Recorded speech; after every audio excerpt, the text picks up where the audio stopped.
నమస్కారం. ప్రతిధ్వనికి స్వాగతం. కురిసేది కొద్దిసేపే, కానీ ఆ కుండపోత మిగిల్చే గుండెకోత అంతా ఇంత కాదు. అదే క్లౌడ్ బరస్ట్. కొంతకాలంగా ఈ పదం వింటేనే ప్రజల్లో ఎన్నో భయాందోళనలు.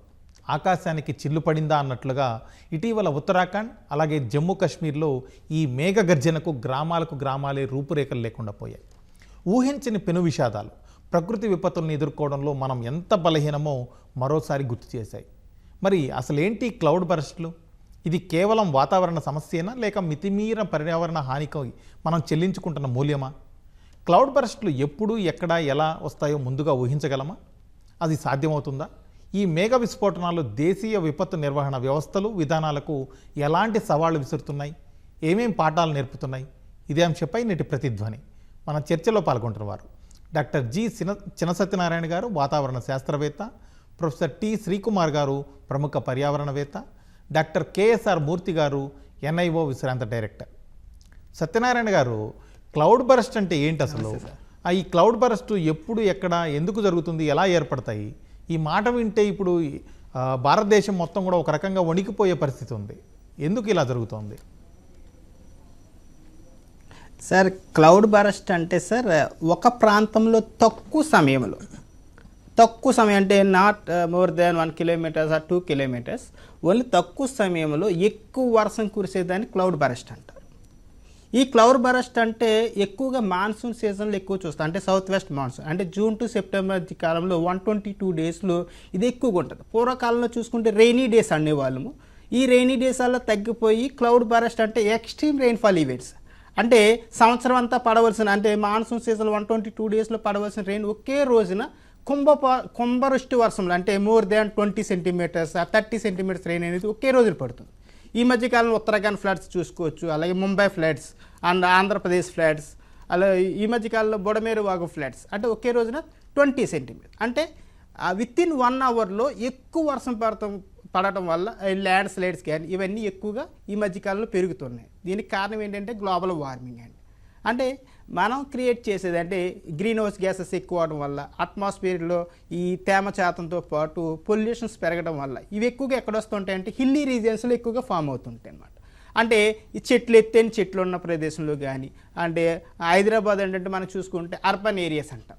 ఇటువంటి ప్లేసెస్లో ఇవి ఎక్కువగా ఈ మధ్య కాలంలో పెరుగుతున్నాయి, అంటే డ్యూ టు ఈ గ్లోబల్ వార్మింగ్ అని చెప్పచ్చు.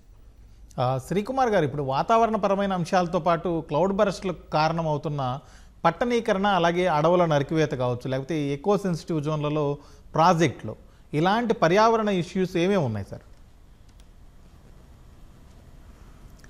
దీనిలో మీరు చెప్పిన 3 పాయింట్స్ అండి. ఒకటి నగరీకరణ, అంటే పట్టణాలు విస్తృతంగా పెరగటం. 2 డిఫారెస్టేషన్, అడవుల నరికివేత. 3 పర్యావరణంగా సున్నితంగా ఉన్నటువంటి ప్రాంతాలు, ఎకో సెన్సిటివ్ జోన్స్. ఈ 3 కూడా ప్రధానమే. ఒకదాని మీద ఒకటి చూద్దాం మనం. అర్బన్ ఏరియాస్లో ఏంటంటే ప్రాబ్లం ఇప్పుడు నేరో స్ట్రీట్స్, తక్కువ విడిది కలిగినటువంటి రహదారులు ఉండటం. ఉదాహరణకి హైదరాబాద్లో తీసుకుంటే మీకు ఓల్డ్ సిటీ ఏరియా కానీ, అలాగే పాత రోజుల్లో అభివృద్ధి చెందినటువంటి మెయిన్ ఓల్డ్ సిటీ హైదరాబాద్ కానీ, అలాగే విజయవాడ 1 టౌన్ లాంటి ప్రాంతాలు కానీ, చెన్నై లాంటి ప్రాంతాల్లో చెన్నై ఓల్డ్ సిటీ కానీ, బాంబేలో కూడా మీరు పాత అంధేరి ప్రాంతం ఇవన్నీ కూడా తీసుకుంటే నేరో స్ట్రీట్స్ ఉండి అక్కడున్న చిన్న దాంట్లో వర్టికల్గా చాలా ఎత్తుకు బిల్డింగ్లు పైకి లేపారు ఇప్పుడు ఈ మధ్యకాలంలో. అంటే సింగిల్ స్టేజ్ బిల్డింగ్స్ని పడగొట్టేసి హై రైజ్ బిల్డింగ్స్ వచ్చినాయి. దీనివల్ల ఏమైందంటే మన భారతదేశ వ్యాప్తంగా అర్బన్ హాట్ ఐలాండ్స్ అంటాం. అర్బన్ హాట్ ఐలాండ్స్ అంటే ఒక హాట్స్పాట్స్ లాగా తయారైనాయి.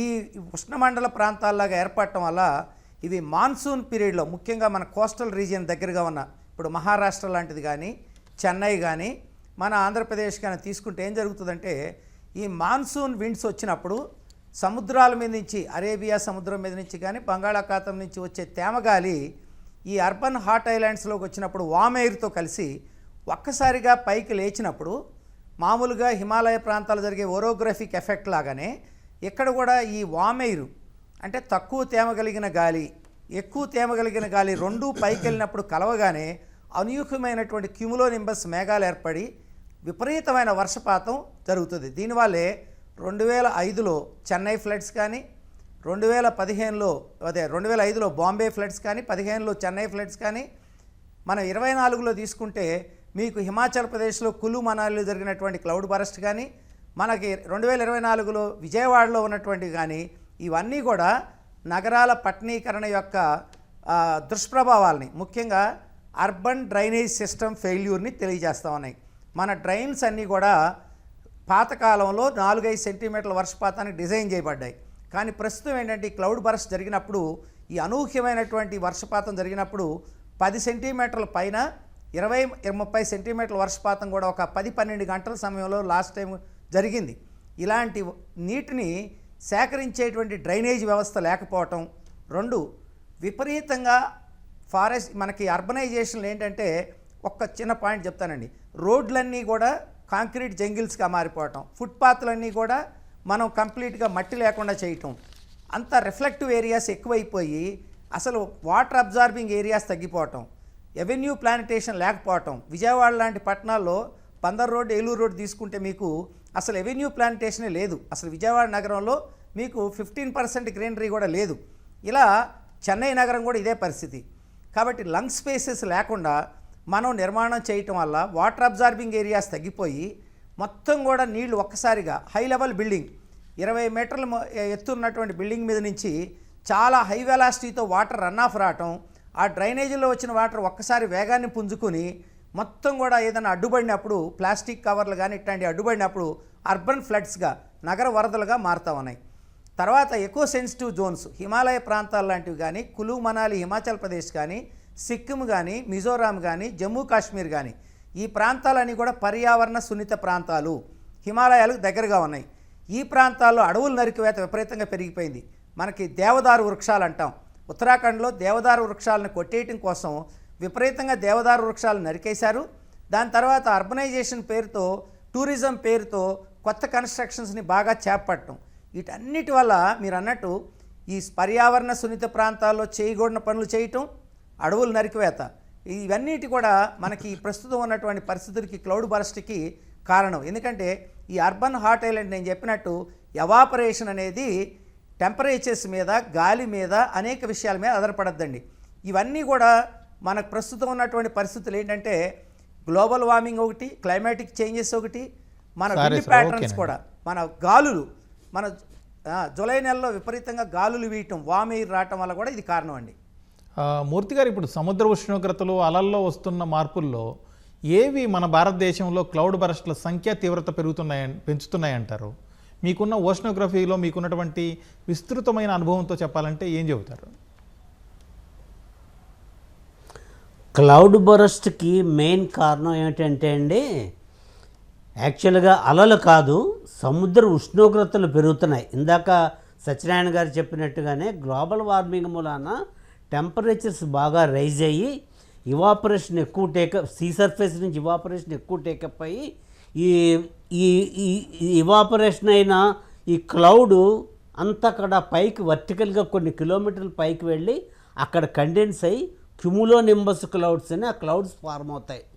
ఈ క్లౌడ్స్ ఏంటంటే కొన్ని కిలోమీటర్ల పైకి వెళ్ళగలవు, కానీ పర్వత ప్రాంతాల్లో మనకు ఎక్కువ క్లౌడ్ బర్స్ట్లు ఎందుకు వస్తున్నాయి అంటే ఈ క్లౌడ్స్ పైకి వెళ్ళి పర్వతాలు తాకిన చోటేమో అంత హ్యూజ్ క్లౌడ్, అంటే ఇందాక చెప్పినట్టే క్లౌడ్ బర్స్ట్ దగ్గర ఒక డిసడ్వాంటేజ్ అంటే చాలా తక్కువ ఏరియాలో పడుతుంది, తక్కువ సమయంలో పడిపోతుంది. దాన్ని ఎప్పుడు వస్తుందో ఊహించుకోవడం కూడా కష్టం.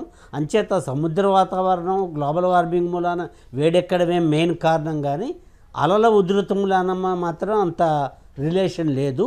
కేవలం గ్లోబల్ వార్మింగ్ మూలాన సీ సర్ఫేస్ టెంపరేచర్ రైజ్ అవ్వడం మూలాన వాతావరణంలో తేమ పెరిగి అదంతా వర్టికల్గా క్లౌడ్ కింద పైకి వెళ్ళి ఆ క్లౌడ్స్ కండెన్స్ అయ్యి పర్వత ప్రాంతాల్లో వెళ్ళే దగ్గరికి వెళ్ళేటప్పటికి ఏంటంటే కొంచెం సడన్గా కూల్ అయ్యి ఒకేసారి ఎప్పుడు పడుతుందో కూడా ప్రిడిక్ట్ చేయడం కష్టం, సడన్గా పడిపోతుందండి. మూర్తి గారు, ఒకవేళ కనుక ఇలాంటి క్లౌడ్ బరస్ట్ని ముందుగానే అంచనా వేయాలంటే ఎలాంటి వ్యవస్థలు అవసరం అంటారు? అలాంటి వ్యవస్థలు ఏమైనా రెడీ అయ్యే అవకాశాలు కనిపిస్తున్నాయా?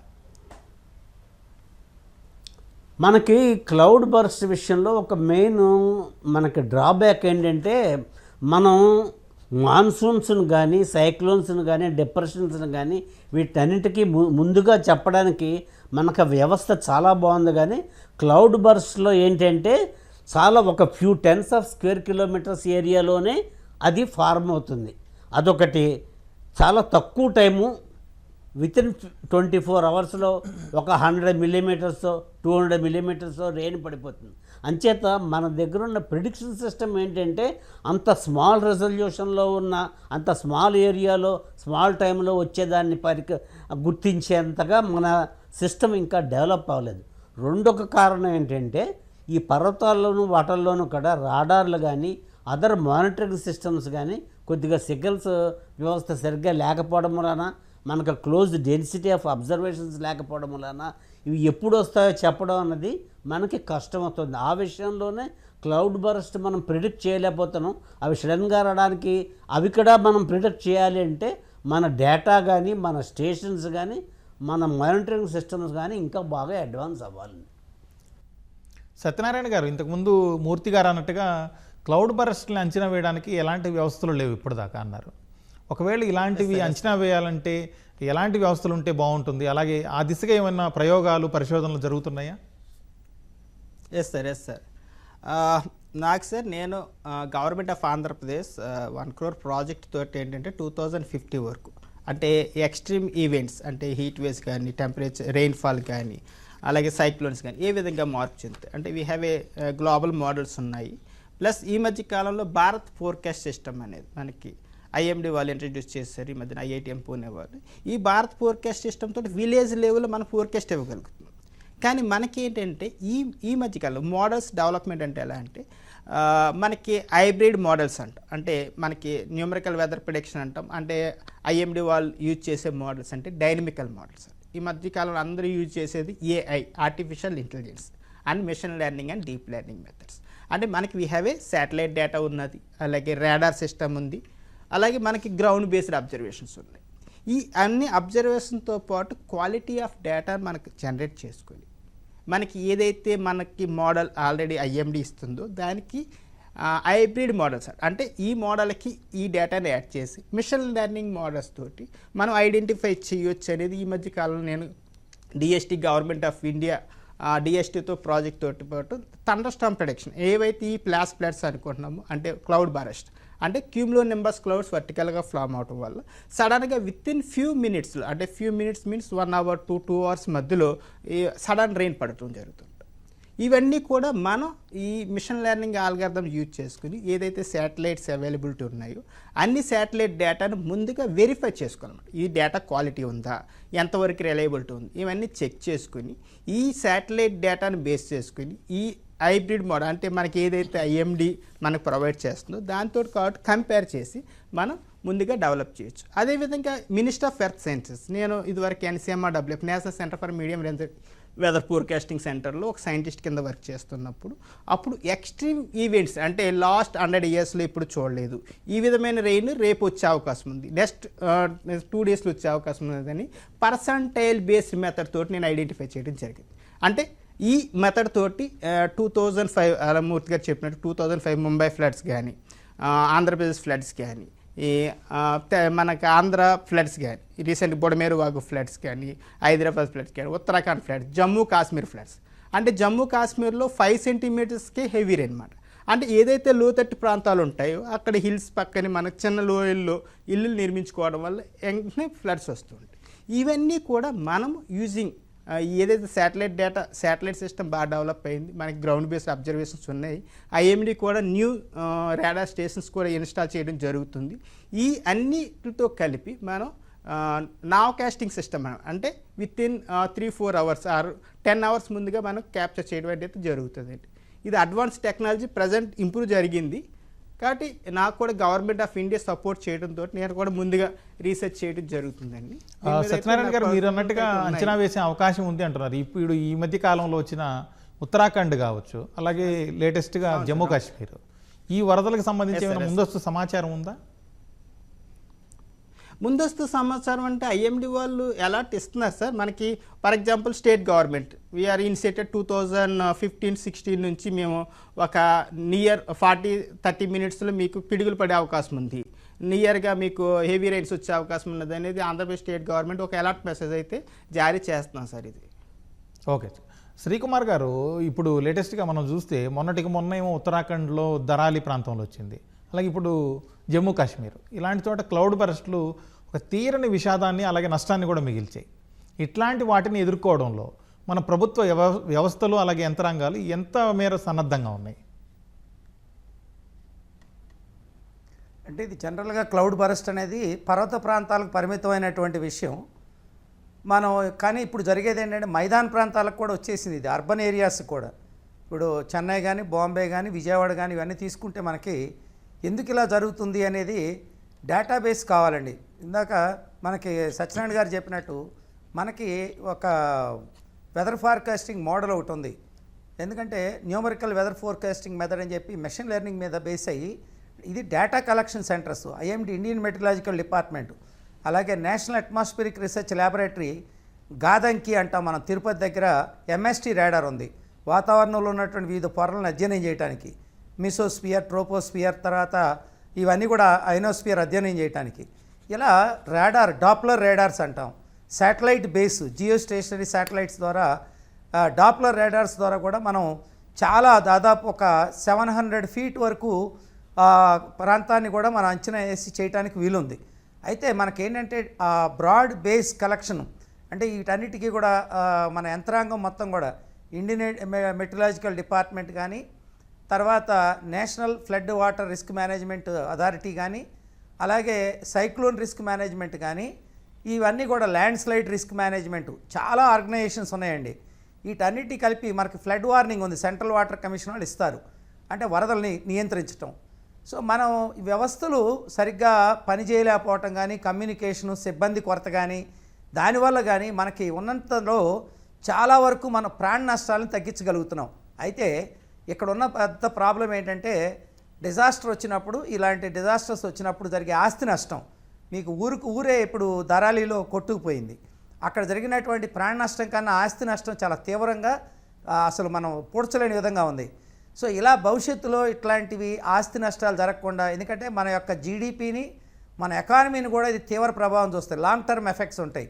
సో దీనికి మన సన్నద్ధత అనేది ఇంకా సరైన దిశగా లేదు. రెసిలియంట్ అంటాం, అంటే ఒక విపత్తు జరిగినప్పుడు దాన్ని మనం ప్రిపేర్నెస్తో ఉండటంతో పాటు రెస్పాన్స్ అండ్ రికవరీ, ఈ 5 విభాగాల్లో మనం ఇంకా పూర్తిగా సరిగ్గా లేవనేది చెప్పాలి. ఎందుకంటే దీనికి ఒక యుద్ధ ప్రాతిపదిక మీద మనం ప్రోటోకాల్స్ చేయాలి. ఎందుకంటే చాలా వైబ్రెంట్గా వాతావరణ పరిస్థితులు మారిపోతూ ఉన్నాయి.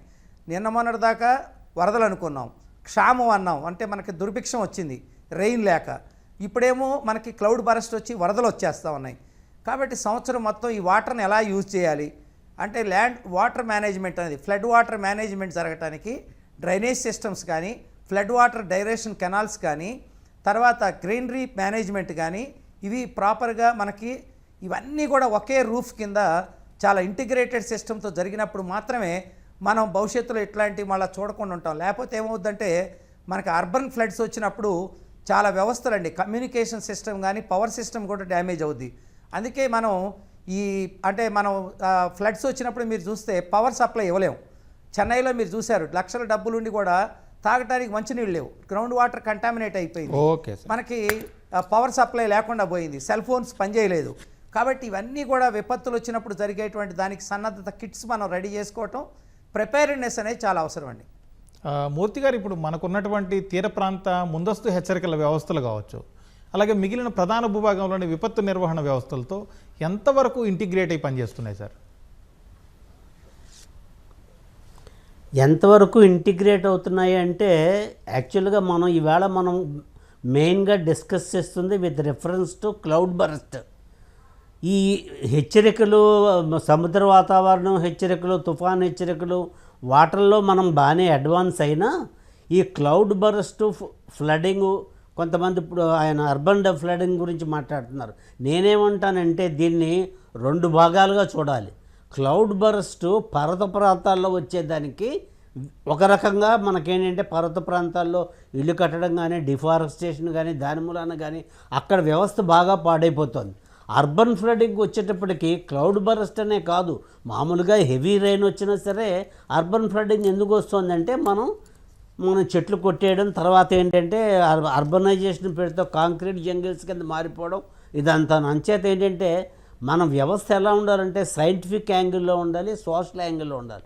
సైంటిఫిక్ యాంగిల్లో ఇందాక సత్యనారాయణ గారు ఆయన కూడా చెప్పినట్టు మనకి చాలా డీటెయిల్గా మన డేటా అబ్జర్వేషన్స్, వాటి యొక్క ఫ్రీక్వెన్సీ, రెజల్యూషన్ అవి పెంచుకుని మనం కొంచెం అడ్వాన్స్గా ఫోర్కాస్ట్ ఇవ్వగలిగి, పర్టికులర్గా హిల్లీ ఏరియాలో మనం కనుక అడ్వాన్స్గా ఫోర్కాస్ట్ ఇవ్వగలిగితే అక్కడ ఫ్లడ్డింగ్ చాలా ఎక్సెస్గా ఉంటుంది, కొలాప్స్ ఉంటుంది, ల్యాండ్ ఫాల్స్ ఉంటాయి, ల్యాండ్ స్లైడ్స్ ఉంటాయి. అక్కడ అలా చేయాలి. పట్టణ వాతావరణానికి వస్తే లాంగ్ టర్మ్ ప్లానింగ్లో మనం చేస్తున్న పెద్ద పొరపాటు ఏంటంటే రెయిన్ వాటర్ని మనం సద్వినియోగంగా కన్జర్వ్ చేసుకోవట్లేదు. మరి చూడండి, ఒక విధంగా బెంగళూరు, చెన్నై, హైదరాబాదు ఈరోజు అర్బన్ ఫ్లడ్డింగ్ మనం సఫర్ అవుతున్నాయండి. అవే సిటీస్ సమ్మర్లో వాటర్ లేకుండా వాటర్ డెఫిషియన్సీతో సఫర్ అవుతున్నాయి. అంచేదేంటనమాట, మనం రెయిన్ వాటర్ హార్వెస్టింగ్తోనూ కన్జర్వ్ చేసుకోవడం, తర్వాత ఏంటంటే లేక్స్ని ఆక్యుపై చేయకుండా వాటిని లేక్స్ డెవలప్మెంట్ చేసుకోవడం, ఇటువంటివన్నీ చేసి సోషల్ యాంగిల్లో కూడా participation of the public also in not spoiling the urban environment. అప్పుడు అర్బన్ ఫ్లడ్డింగ్ అవ్వచ్చు, ల్యాండ్ స్లైడ్, ల్యాండ్ మీద వచ్చే మనకి క్లౌడ్ బరస్ట్ కన్నా ఈ హెవీ రెయిన్స్ వచ్చినప్పుడు అర్బన్ ఫ్లడ్డింగ్కి కారణం మాత్రం మనం అర్బనైజేషన్ ప్రాసెస్లో చేస్తున్న మిస్టేక్స్. ఈ రెండు మనం డిఫరెంట్గా క్లౌడ్ ఫ్లడ్డింగ్ ఇన్ హిల్లీ రీజియన్స్కి ఒక సిస్టమ్ ఉండాలి, అర్బన్ ఫ్లడ్డింగ్కి ఒక సిస్టమ్ ఉండాలి. అది నా అభిప్రాయం. సత్యనారాయణ గారు, ఇప్పుడు ఇంతకుముందు మూర్తి గారు అన్నారు ఏంటంటే పర్వత ప్రాంతాల్లోనే కాదు, సాధారణ పట్టణ ప్రాంతాల్లో, మైదాన ప్రాంతాల్లో కూడా ఈ క్లౌడ్ బరస్ట్లు అనేవి వస్తున్నాయి. అర్బన్ ఏరియాస్ అన్నింటిలో వస్తున్నాయి. ఎక్కడ పడితే అక్కడ వస్తుంది, ఒక చోటనేం లేదు. అలాంటప్పుడు మూర్తి గారు అన్నారు పట్టణ ప్రాంతాలు, నగర ప్రాంతాలకి ఒక రకమైన వ్యవస్థ ఉండాలి దాన్ని ఎదుర్కోవడానికి, లేకపోతే తర్వాత వచ్చిన తర్వాత ప్రజల్ని రక్షించడానికి దాని వ్యవస్థ కావచ్చు. అలాగే పట్టణ ప్రాంతాలు కాకుండా ఒక కొంచెం రూరల్ ఏరియాస్లో వేరేగా ఉండాలి, లేకపోతే కొండలు ప్రాంతాలు, ఇలాంటి పర్వత ప్రాంతాలు ఉన్న చోట ఇంకొక వ్యవస్థ ఉండాలి. దానికి ఎలాంటి వ్యవస్థలు ఉంటే క్లౌడ్ బరస్టులు ముందుగా ఎదుర్కోవడం సంగతి అలా ఉంచి వచ్చిన తర్వాత ప్రజల్ని రక్షించడానికి, ఆస్తుల్ని కాపాడుకోవడానికి కొంత అవకాశం ఉంటుంది? సార్, మన స్టేట్ గవర్నమెంట్లో అయితే సార్ ఎన్డీఆర్ఎఫ్, ఎస్డీఆర్ఎఫ్ అనే సంస్థలు ఉన్నాయి. ప్లస్ మీ దీనికి క్లియర్గా ఎగ్జాంపుల్ ఏంటంటే సార్ చెప్పినట్టుగా అర్బన్ ఏరియాస్ ఫ్లడ్డింగ్ కానీ, రూరల్ ఏరియాస్ ఫ్లడ్డింగ్ కానీ, అండ్ హిల్లీ రీజియన్స్ ఫ్లడ్డింగ్. యాక్చువల్గా ఏంటంటే మనకి సౌత్ వెస్ట్ మాన్సూన్ టైంలోనే ఇవి ఎక్కువగా ఫ్లడ్స్ వస్తుంటాయి. అంటే ఎందుకు వస్తాయి అనేది చిన్న ఎగ్జాంపుల్ చెప్పి తర్వాత మీరు అడిగిన దానికి నేను కన్క్లూడ్ చేస్తాను. అంటే మనకి విండ్స్ అనేవి, సౌత్ వెస్టర్లీ విండ్స్ అనేవి ఎక్కడైతే మన వెస్టర్న్ ఘాట్స్ అంటాం, అంటే కేరళ నుంచి బెంగళూరు మధ్యలో ఒక వెస్టర్న్ ఘాట్స్ ఉంటాయి. ఈ వెస్టర్న్ ఘాట్స్ నుంచి మనకి చెన్నైకి సౌత్ వెస్ట్ మాన్సూన్లో రెయిన్ పడదండి. ఎందుకంటే ఎప్పుడైతే ఈ వెస్టర్న్ ఘాట్స్ ఉన్నాయో అటువైపు నుంచి వచ్చి ఈ విండ్స్ అంటే క్లౌడ్స్ అనేవి పైనుంచి మూవ్ అవ్వటం వల్ల చెన్నైని దాటి వస్తుంది. దీన్ని రెయిన్ షాడో ఎఫెక్ట్ అంట. అంటే సౌత్ వెస్ట్ మాన్సూన్ టైంలో కేరళ, చెన్నైకి తక్కువ రెయిన్ పడుతుంది, అంటే నార్త్ ఈస్ట్ మాన్సూన్లో ఎక్కువ రెయిన్ పడుతుంటుంది. ఇవి వచ్చి బే ఆఫ్ బెంగాల్లో ఎక్కువగా డిప్రెషన్స్ ఫామ్ అయ్యి, ఏంటంటే మయన్మార్, థాయిలాండ్ దగ్గర ఒక హిల్లీ రీజియన్స్ ఉంటుంది నార్త్ ఈస్ట్ దగ్గర నుంచి, అంటే బంగ్లాదేశ్ సరౌండింగ్ ఏరియాస్, అవి టర్న్ అయ్యి ఇలా మాన్సూన్ డిప్రెషన్స్ అనేవి ఎక్కువగా ఈ టైంలో ఫామ్ అవుతుంటాయి. ఈ మాన్సూన్ డిప్రెషన్స్ ఎప్పుడైతే వస్తాయో అప్పుడు కూడా ఈ హెవీ రెయిన్స్ అనేది ఎక్కువగా వస్తుంటాయి. అంటే 20 centimetres, 30 centimetres, Mumbai floods, 2014 Bangladesh floods, ఇవన్నీ కూడా ఎక్కువగా వస్తుంటాయి. ఇవి వచ్చినప్పుడు అంటే ఎందుకు సెపరేట్ చేయాలనేది చెప్తాను. అంటే హిల్లీ రీజియన్స్ ఉన్నప్పుడు ఓరోగ్రాఫిక్ ఎఫెక్ట్ అంట, మూర్తి గారు కానీ సార్ చెప్పినట్టు కానీ ఓరోగ్రాఫిక్ ఎఫెక్ట్ వల్ల ఎప్పుడైతే క్లౌడ్స్ ఫామ్ అవుతుంటాయో అవి టచ్ అయ్యి క్లౌడ్స్ వల్ల ఎక్కువ కేరళ ఫ్లడ్స్ కూడా అదే విధంగా వస్తాయి. ఎక్కడైతే హిల్లీ రీజియన్స్ ఉన్నప్పుడు ఈ ఓరోగ్రాఫిక్ ఎఫెక్ట్ వల్ల ఎక్కువ రెయిన్ పడే అవకాశం ఉంది. కానీ ఇది క్యాప్చర్ చేయటం అంటే డిఫికల్ట్ అండి. ఎందుకంటే మనం అన్ఫార్చునేట్గా మనం దాన్ని విత్ ఇన్ ఫ్యూ మినిట్స్ అంటే థండర్ స్టార్మ్స్ని ఎలా క్యాప్చర్ చేయగలుగుతాం అలాగే చేయగలుగుతాం. ఎప్పుడైతే క్యూములోనింబస్ వర్టికల్గా డెవలప్ అవుతుంటాయో ఈ క్లౌడ్ బరస్ట్ అనేది విత్ ఇన్ 1 అవర్లో జరిగిపోతుంటుంది. కాబట్టి దీన్ని 3 అవర్స్ ఆర్ 6 అవర్స్ హ్యాట్ మాత్రమే చేయగలుగుతాం. ఇది నావ్ కాస్టింగ్ సిస్టమ్ అంటాం. అంటే అర్బన్ ఏరియాస్కి వచ్చినప్పటికీ ఎప్పుడైతే సడన్ రైజ్ అవుతుంటుంది, అంటే temperatures more than 45, 50 45 and 40 degree centigrade ఉన్నప్పుడు ఎక్కువ కన్వెక్షన్ అంటే ఒక్కపోత అంటే ఆవిరి రూపంలో తేమలో ఈ వాటర్ అంతా తేమ రూపంలో పైకి వెళ్తుంది. అంటే మనకు ఒక సామెత ఉంటుంది, ఎప్పుడైతే ఎంతైతే వాటర్ పైకి వెళ్తుందో అదే కిందకి అంతే వస్తుంటుంది, ఏది కూడా అట్మాస్ఫియర్లో ఉండదు. అంటే మన ఓషన్ దగ్గరికి వెళ్ళి ఒక స్టోన్ వేస్తే అదే స్టోన్ మళ్ళీ వెనక్కి వస్తుంటుంది. ఇది మూర్తి గారికి బాగా తెలుసు. అంటే ఈ విధంగా జరుగుతున్నప్పుడు మనకి అర్బన్ ఏరియాస్లో అర్బన్ హీట్ ఐలాండ్స్ అంటాం.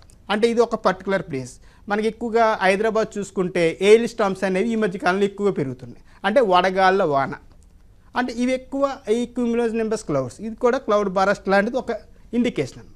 ఇవన్నీ కూడా అర్బన్ ఏరియాస్లో అర్బన్ హీట్ ఐలాండ్, అంటే ఎక్కడైతే పొల్యూషన్స్ పెరిగిపోతుంటుందో, ప్లస్ అక్కడ ఉండే ల్యాండ్ కూడా మట్టితో కూడి ఉండదు, అంటే కాంక్రీట్ తోటి ఉంటుంది. దానికి అక్కడ హీట్ అబ్జర్వ్ చేసుకోవద్దు, హీట్ని రిఫ్లెక్ట్ చేస్తుంది. ఈ రిఫ్లెక్ట్ చేయడం వల్ల అక్కడ కూడా గ్లోబల్ వార్మింగ్కి ఒక ఇండికేషన్. ఇది అర్బన్ ఏరియాస్. రూరల్ ఏరియాస్కి వచ్చినప్పటికి ఏంటంటే మనం ఎప్పుడైతే చెట్లు తీసేస్తుంటాం, అంటే ఇదివరకు అయితే డిఫారెస్టేషన్, అంటే అడవుల్లో ఎక్కువ వర్షాలు పడేవి. ఈ మధ్యకాలంలో ఏంటంటే రెయినీ డేస్ అంటే క్లౌడ్స్ అలా వెళ్తూ ఉంటాయి, ఎక్కడైతే చెట్టు టచ్ అవుతుంటుందో పైకి వెళ్తాయి. కానీ రాజస్థాన్లో కూడా క్లౌడ్స్ ఫామ్ అవుతాయి, కానీ అక్కడ వర్షం పడదు. ఎందుకని? ఎక్కడైతే వర్షం పడాలంటే అక్కడ హిల్స్ కానీ ఈ ఎత్తైన చెట్లు కానీ ఉండాలి, అంటే అప్వర్డ్ మోషన్ అంటాం. ఇవన్నీ జరగట్లేదు కాబట్టి ఇవన్నీ తీసేయటం వల్ల అర్బన్ ఏరియాలో ఫ్లడ్డింగ్ వస్తుంది, రూరల్ ఏరియాలో వస్తుంది, అలాగే హిల్లీ రీజియన్స్లో వస్తుంది. ఇవన్నిటికి మెయిన్ తీసుకోవాల్సింది ఏంటంటే ఈ ఫ్లడ్డింగ్స్ని ముందుగా కంట్రోల్ చేయాలంటే మనకి ప్లాస్టిక్ యూటిలైజేషన్ తగ్గించుకోవాలి. అంటే plastic bags, plastic bottles, plastic papers, ఇవన్నీ కూడా పైప్ లైన్స్ దగ్గర మనకు ఉన్నప్పుడు అవి ఆ పైప్ కట్ అవడం, అంటే బుడమేరు వాగు ఫ్లడ్స్ వచ్చిందంటాం. లేకపోతే హైదరాబాద్లో 2 సెంటీమీటర్స్కే ఫ్లడ్ కింద ఫీల్ అవుతుంది. అంటే అక్కడ ఏమవుతుంది, ఈ ప్లాస్టిక్ బాటిల్, ప్లాస్టిక్ వాటర్స్ అనేవి ఈ పైప్స్కి అంటుకోవడం వల్ల, అంటే వాటర్ని వెళ్ళవద్దు, ఆపేయడం వల్ల అక్కడ సడన్గా వాటర్ వస్తుంది. కాబట్టి క్లియర్గా ఎవరైనా లేమ్యాన్ ఆల్సో మనం ఈ యూటిలైజ్ ప్లాస్టిక్ బాటిల్ కానీ ప్లాస్టిక్ కవర్స్ కానీ ఒక డస్ట్బిన్ వేయటం మంచిదే. ఇవన్నీ రోడ్డు మీద అలా విసిరేయటం వల్ల కాలంలో కూడా ఒక కుట్టలా తేరే ఉంటుంది. కాబట్టి ఇవన్నీ మనం కంట్రోల్ చేసుకుంటే ఫ్యూచర్లో ఈ డ్రైనేజ్ సిస్టమ్స్ కూడా క్లియర్గా చేసుకుని కాలువలు, అంటే మనం ఎందుకంటే మనకి ఎక్కడ ల్యాండ్ లేనట్టుగా మనం అందరం కలిసి ఎవరు కూడా హిల్స్ బిల్డింగ్స్ కానీ కన్స్ట్రక్షన్ కూడా కాలువల పక్కనే చేస్తున్నారు. ఇప్పుడు చూడండి విజయవాడ కాలువ, లేకపోతే బకింగ్ కెనాల్ అంటాం, అది కూడా పెద్దగా ఉండే కాలువ చిన్నది అయిపోతుంది. అంటే డ్రైనేజ్ అనేది వీక్ అవ్వడం వల్ల వాటర్ ఫ్లో అనేది తగ్గిపోతుంటుంది. ఇవన్నీ కూడా రూరల్ ఏరియాలో కానీ అర్బన్ ఏరియాలో కానీ వచ్చే ఫ్లడ్స్ అంటే డ్రైనేజ్ సిస్టమ్ అనేది కరెక్ట్గా ఉండాలి. శ్రీకుమార్ గారు, ఇప్పుడు వరదలు చూస్తుంటే లేకపోతే వర్షాలు చూస్తుంటే ఎప్పటికప్పుడు వస్తూనే ఉన్నాయి. అది ఒక కాలం లేదు, రకరకాలుగా పరిస్థితులు మారిపోతున్నాయి, వాతావరణ పరిస్థితులు. ఉదయం ఉక్కపోత, సాయంత్రం కుండపోత అన్నట్టుగా పరిస్థితులు తయారైనాయి.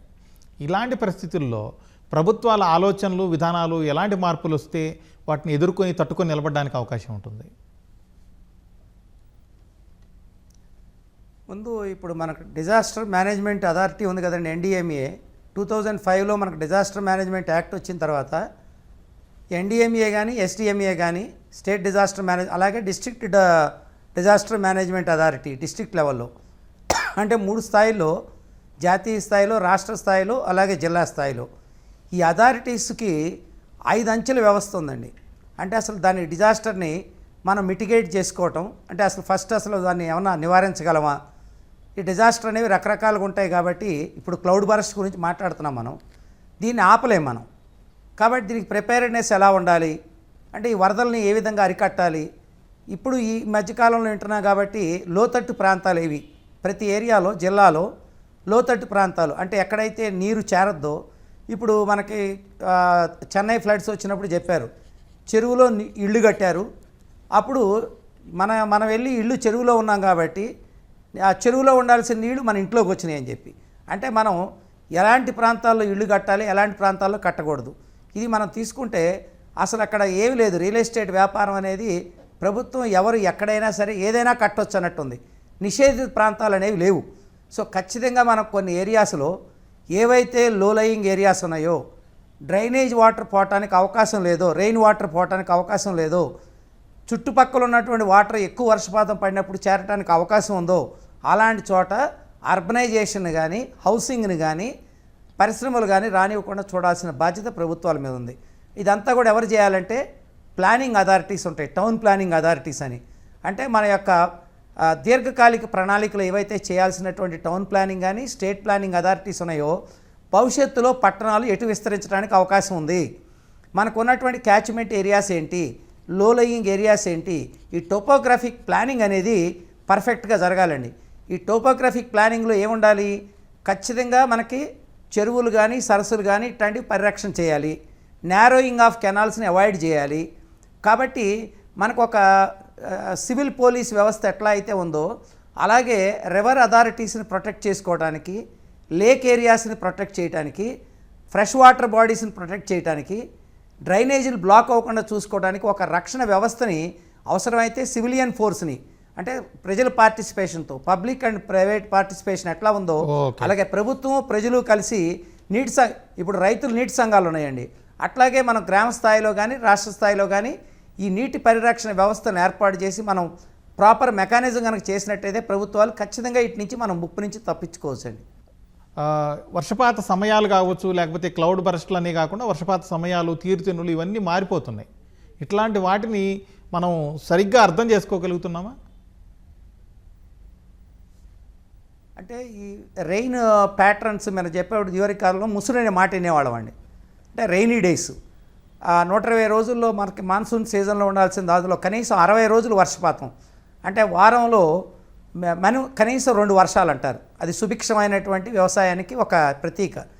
ఇలా జరగాలంటే ప్రధానమైనటువంటి విషయం ఏంటంటేనండి ల్యాండ్ యూజ్ ప్యాటర్న్స్, అంటే మన వ్యవసాయానికి భూమిని ఎలా వాడుతున్నాం. ఎందుకంటే ల్యాండ్ యూజ్ ప్యాటర్న్ ఖచ్చితంగా మన యొక్క భవిష్యత్ అవసరాలను కూడా ప్రభావితం చేస్తుంది. రెండోది ఏంటంటే డిఫారెస్టేషన్, అడవులు నరికివేత. మనం ఫారెస్ట్ పెంచాల్సిన చోట పెంచకుండా అడవులు నరికేసుకుంటూ పోతా ఉన్నాం. సో వీటన్నిటి వల్ల మన యొక్క ప్యాటర్న్స్ మారిపోతాయండి. మూర్తి గారు, ఇప్పుడు ఈ క్లౌడ్ బరస్ట్లు లేకపోతే తీవ్రమైన వర్షాలు, అసాధారణ వర్షాలనే కాకుండా వర్షాల తీరుతెన్నులు, సమయం లేకపోతే ఇవన్నీ మారిపోయాయి. ఇట్లాంటి వాటిని కరెక్ట్గా అర్థం చేసుకుంటున్నామా? అర్థం చేసుకోవడంలో ఏమన్నా వైఫల్యాలు ఉన్నాయా? దీనికి నేను ఒక సమాధానం చెప్తాను సార్. ఇందాక నుంచి సత్యనారాయణ గారు కొంత ఆ లైన్లో కొంత ఎక్స్ప్లెయిన్ చేశారు.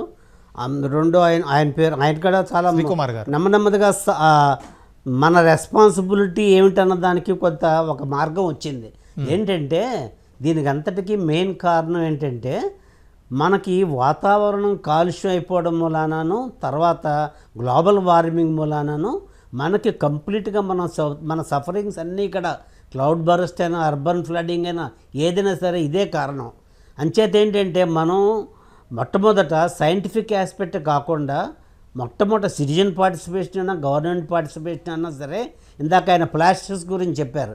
ప్లాస్టిక్సే కాకుండా గ్రీనరీ డెవలప్మెంటే కాకుండా రెయిన్ వాటర్ హార్వెస్టింగే కాకుండా ఇవన్నీ కూడా మనం ఏంటంటే అది విలేజ్ అవ్వచ్చు, టౌన్ అవ్వచ్చు, వాటిలోనూ డెవలప్ చేసుకుని ఇవన్నీ కూడా చేసి డిఫారెస్టేషన్ మనం తగ్గించుకుని, తర్వాత పొల్యూషన్ తగ్గించుకుని, కోస్టల్ ఏరియాలోనేమో ఎరోజన్, సీ లెవెల్ రైజ్ మూలన ఎరోజన్ వస్తుంది, అది కూడా తగ్గించుకుని కోస్టల్ ప్లాంటేషన్ డెవలప్ చేసుకుని ఇలా చేసుకుని మనం కనుక గ్లోబల్ వార్మింగ్ని ఓవరాల్గా ట్యాకిల్ చేయనంతసేపు ఏమిటవుతుందంటే దాని మూలానే మనకు ఒక 50-60 ఏళ్ల క్రితం, 100 ఏళ్ల క్రితం మన పూర్వీకులు ఏమనేవారంటే బలానా ఋతువులో వర్షాలు వస్తాయి, బలానా ఋతువులో ఎండలు కాస్తాయి, బలానా ఋతువులో చలికాలం వస్తుంది. ఇప్పుడు అదేమీ లేదు. ఏ టైంలో వస్తే మాకు గత 20 రోజులుగా విశాఖపట్నంలో శ్రావణ భాద్రపదాలు వర్షాలు రావాల్సిన టైంలో మేము టెంపరేచర్స్తో సఫర్ అయ్యాం. అంచేత వాతావరణం కంప్లీట్గా పాడైపోయింది. కాబట్టి ఇప్పుడు ప్రజలలో కంప్లీట్గా చైతన్యం వచ్చి, ఇందాక సత్యనారాయణ గారు చెప్పినప్పుడు ప్లాస్టిక్స్ నిరోధించడమే కాకుండా ప్రతి కాలనీలోనూ, ప్రతి అసోసియేషన్లోనూ, ప్రతి రెసిడెన్షియల్ లొకాలిటీస్లోనూ కూడా రెయిన్ వాటర్ హార్వెస్టింగ్ టేకప్ చేస్తే మనం ఏమిటవుతుంది, వర్షాకాలంలోనేమో వర్షం సముద్రంలోకి వెళ్ళిపోతుంది. అది చెన్నై అవ్వచ్చు, బెంగళూరు అవ్వచ్చు, హైదరాబాద్ అవ్వచ్చు. మళ్ళీ వేసంకాలం వచ్చేటప్పటికేమో అక్కడే వాటర్ డెఫిసిట్ వస్తుంది. So rain water harvesting is one thing, vegetation development, greenery development is one thing, plastic నిరోధించడం ఒకటి. ఇలాగా సిటిజన్స్ దగ్గర నుంచి మనకి response nation wide, global wise వస్తే కనుక అప్పుడు అది అర్బన్ ఫ్లడింగ్ అయినా సరే, అది మౌంటైన్ దగ్గర హిల్లీ రీజన్స్ ఇవన్నీ కంట్రోల్ అవ్వాలన్నా, ఈ వాతావరణంలో సమతుల్యం ఇందాక మీరు అన్నారు కంప్లీట్గా పాడైపోయింది కదంటే దానికి కారణం మాత్రం కేవలం global warming, global temperatures rise అవ్వడం, ఇవన్నీ వీటికి మనం ఒక ఇంటిగ్రేటెడ్గా చేయాలండి. అది సత్యనారాయణ గారు, ఇప్పుడు వాతావరణ మార్పులు ఇవన్నీ చూస్తూ ఉంటే రాబోయే కాలంలో మరికొన్ని సంవత్సరాల్లో లేకపోతే దశాబ్దాల్లో క్లౌడ్ బరస్ట్ల తీవ్రత కావచ్చు, సంఖ్య కావచ్చు, ఎంతవరకు పెరిగే అవకాశం ఉంది? ముందుగానే రిస్క్ మోడల్స్ లాంటివి ఏమైనా రూపొందించుకునే ఛాన్స్ ఉందా? సార్ ఇవైతే నేను ఆల్రెడీ 2019-17 నుంచి ఏం జరుగుతుంది అనేది ఇయర్ వైజ్ స్టడీ చేయడం జరిగింది. అంటే బిఫోర్ 70 అంటే global warming period are pre global war, అంటే గ్లోబల్ వార్మింగ్ పీరియడ్కి ముందు రెయినీ డేస్ అనేవి మోర్ దాన్ 120 డేస్లో 80 డేస్ అనేవి రెయిన్ పడుతూ ఉండేది. ఈ కాలక్రమేణా ఇవి ఏమవుతున్నాయంటే 122 డేస్లో అట్ ప్రజెంట్ 60 డేస్కి వచ్చేసినాయి. 60 to 70 డేస్ అనేది రెయిన్ పడుతుంది. కానీ రెయిన్ఫాల్ అనేది కాన్స్టెంట్గా ఉంటుంది. అంటే ఇండియా రెయిన్ఫాల్ అనేది 89 సెంటీమీటర్స్ అండి సౌత్ వెస్ట్ మాన్సూన్, అంటే 890 మిల్లీమీటర్స్. 890 మిల్లీమీటర్స్ స్టేబుల్గా కాన్స్టెంట్గా ఉంటుంది. కానీ రెయినీ డేస్ తగ్గి ఎక్స్ట్రీమ్ ఈవెంట్స్ అంటే ఒకే రోజున 10 సెంటీమీటర్స్ 20 సెంటీమీటర్స్ పడే రోజులు, అంటే మొత్తం సీజన్ మొత్తం పడవలసిన 3 రోజులను కంట్రిబ్యూట్ చేసేస్తుంది. ఈ రోజులనే పెరుగుతూ వస్తున్నాయి. కానీ ఇవి కూడా సడన్గా క్లౌడ్ బరస్ట్ అంటే విత్ ఇన్ ఫ్యూ అవర్స్లో అంటే ఎక్కువ పడటం జరుగుతుంది. కానీ ఈ విధమైన కండిషన్స్ ప్రిడిక్ట్ చేయడం కోసం government of India minister of earth science అంటే మాన్సూన్ మిషన్, మౌసమ్ మిషన్ అనేది ఒక ఈ రీసెర్చ్ డెవలప్ చేయడం కోసం, ఒక మోడలింగ్ డెవలప్మెంట్ కోసం ఒక రీసెర్చ్ గ్రూప్ని స్టార్ట్ చేశారు. అందులో నేను కూడా ఈ మధ్యకాలంలో ఒక ప్రాజెక్ట్ కూడా నేను తీసుకున్నాను. కానీ రాబోయే కాలంలో ఈ రిస్క్ని ఐడెంటిఫై చేయడానికి డెఫినెట్గా 100% మన మోడల్ సిస్టమ్ ఉంటుంది. కానీ ఏంటంటే ఎంత మోడల్స్ డెవలప్ చేసినా మనమే కారణం, హ్యూమన్స్ బేస్ చేసుకుని ఈ ఎక్స్ట్రీమ్స్ ఈవెంట్స్ అనేవి పెరుగుతూ ఉన్నాయి. కానీ ఇవి క్యాప్చర్ చేయాలంటే డెఫినెట్గా 100% రాడార్ సిస్టమ్ డెవలప్ అవుతుంది. ఐఎండి కూడా క్వాలిటీ డేటాని జనరేట్ చేస్తాం. 100% మనం ముందుగానే క్యాప్చర్ చేయొచ్చు. అంటే ఏదైతే ఫారెన్ కంట్రీస్ యూఎస్ఏ కానీ సింగపూర్ కానీ ఎలా క్యాప్చర్ చేయగలుగుతున్నాయి, మనం ఇండియన్ కూడా అలా క్యాప్చర్ చేయగలుగుతాం సార్. బట్ నాది లాస్ట్గా ఒక చిన్న విన్నపం ఏంటంటే, మనకి స్కూల్స్ లెవెల్లో కూడా, కాలేజీ లెవెల్లో కానీ, యూనివర్సిటీ లెవెల్లో కానీ ఈ డిజాస్టర్ మిటిగేషన్ గురించి, అంటే ఏదైతే ఈ ఎక్స్ట్రీమ్ ఈవెంట్స్ వస్తున్నాయి వాటి గురించి ఒక అవగాహన సదస్సు అనేది కంపల్సరీగా ఏర్పాటు చేస్తే మంచిది. లేకపోతే ఒక కోర్స్ అనేది ఇంట్రడ్యూస్ చేయాలి కాలేజీ లెవెల్లో. ఇంట్రడ్యూస్ చేసినప్పుడు వాళ్ళు ప్రతి ఒక్కరికి అవగాహన వస్తుంది, ఎటువంటి జాగ్రత్తలు తీసుకోవాలి, ఇవన్నీ ఎందుకు వస్తాయి అనేది వాళ్ళకి ఒక ఐడియా అయితే కంపల్సరీ వస్తుంది సార్. డెఫినెట్గా కాలేజ్ స్కూల్ లెవెల్లో డిజాస్టర్ మేనేజ్మెంట్ వాళ్ళు ఒక కోర్స్ని అయితే ఇంట్రడ్యూస్ అయితే మంచిది నేషనల్ లెవెల్లో. శ్రీకుమార్ గారు, ఇప్పుడు క్లౌడ్ బరస్ట్ అనేది ఆపలేకపోవచ్చు, కానీ వాటిని సమర్థంగా ఎదుర్కోవాలంటే కొన్ని వ్యవస్థలు ఉండాలి. అలాగే విధి విధానాల్లో కూడా ఎలాంటి మార్పులు చేస్తే బెటర్ అంటారు? అలాగే విదేశాల్లో ఇలాంటి పరిస్థితులను ఎదుర్కోవడానికి ఏం చేస్తున్నారు? ఖచ్చితంగా వ్యవస్థ కావాలండి. మనకి ఉన్న ఎన్డీఎంఏ, ఎస్డిఎంఏ కానీ ఎన్డీఆర్ఎఫ్, ఎస్డిఆర్ఎఫ్ వ్యవస్థ అదే అలాంటిదే. కాకపోతే మనం ఏంటంటే సైక్లోన్ ఇది వార్నింగ్ సిస్టమ్స్ ఎలా ఉన్నాయో disaster warning system, early warning systems అంటాం. First early warning systems develop చేసుకోవాలి, దీనికి డేటాబేస్ పెట్టుకోవాలి. 2 ఇన్ఫార్మ్డ్ సిటిజనరీ అంటాం. మన ప్రజలకి దీనికి సంబంధించిన అవేర్నెస్, ఇందాక మూర్తిగా సత్యనారాయణ గారు చెప్పినట్టు డిజాస్టర్ మిటిగేషన్ మీద కోర్సు కూడా పెట్టారండి చాలా. ఇప్పుడు 8th నుంచి సిబిఎస్ఈ సిలబస్లో ఉంది, ఇంటర్మీడియట్ పిల్లలకు ఉంది, కాంపిటేటివ్ ఎగ్జామ్స్లో కూడా డిజాస్టర్ మేనేజ్మెంట్ మీద కంపల్సరీ చేశారు. అయితే ప్రజల్లో దీనికి సంబంధించినటువంటి అవగాహన ఇంకా పెంచాల్సిన అవసరం ఉంది. అంటే అలాగే సిటిజన్స్ యొక్క ఫోర్స్ని ఏ గ్రామానికి ఆ గ్రామం, ఎక్కడికక్కడ సిటీస్లో కూడా ఇది చేయాలి.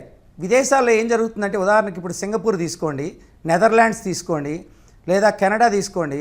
వాళ్ళు అక్కడ వాటర్ బాడీస్ ఉన్నప్పుడు ఎలాంటి నిర్మాణాలు చేపట్టడానికి వీలు లేకుండా, తర్వాత వాటర్ ఫ్లో ఉండే ఏరియాస్ని ఎలా ఫ్లడ్స్ రాకుండా మేనేజ్ చేయడానికి వాళ్ళు ఒక నియంత్రిత వ్యవస్థను డెవలప్ చేసుకున్నారు. అంటే నిరంతరం అవి అధ్యయనం చేస్తూ ఉంటుంది, డేటాబేస్ పెంచుకుంటూ ఉంటారు. కోపెన్హాగన్ 2012 రిపోర్ట్ మనకి ఏం చెప్తుందంటే, రెసిలియంట్ సిటీస్ అంటే ఏదైనా విపత్తు వచ్చినప్పుడు మనం రెస్పాన్స్ అండ్ రికవరీ అంటే మనం నార్మలసీ తీసుకురావడానికి ఎంత త్వరగా తేగలిగాం, ఆ డిజాస్టర్ ప్రిపేర్డ్నెస్ ఎలా ఉంది, దీనికి సన్నద్ధత కిట్స్ తయారు చేయటం, ప్రజల్లో అవేర్నెస్ క్రియేట్ చేయటం, మాక్ డ్రిల్స్ చేయటం, ఇవన్నీ కూడా చాలా అవసరం అండి. ఎందుకంటే ఒక క్లౌడ్ బరస్ట్ అనే కాదు, అవి కెమికల్ డిజాస్టర్ జరగవచ్చు, అది ఇంకా ఏదైనా వేరే రకమైన డిజాస్టర్ జరగవచ్చు, మనకి ఎర్త్క్వేక్ రావచ్చు. వీటన్నిటికీ సంబంధించినటువంటి ఒక అవేర్నెస్ని అదే విదేశాల్లో అయితే పిల్లలందరికీ కూడా ఈత, మనంటే స్విమ్మింగ్ లాంటివి, శ్రీకుమార్ గారు, కెమికల్ ఓకే. డిజాస్టర్ వచ్చినప్పుడు ఎలా అయితే- మాస్కులు పెట్టుకోవాలి, ఓకే, ఆ, వాళ్ళు ముందు ఇలాంటి జాగ్రత్తలు వ్యవస్థ. తీసుకుంటున్నారు వాటర్ బాడీస్ విషయంలో అన్నారు విదేశాల్లో. అయితే అక్కడ క్లౌడ్ బరస్ట్ లాంటివి ఎక్కడ రావట్లేదా వేరే దేశాల్లో, ఇండియాలో కాకుండా?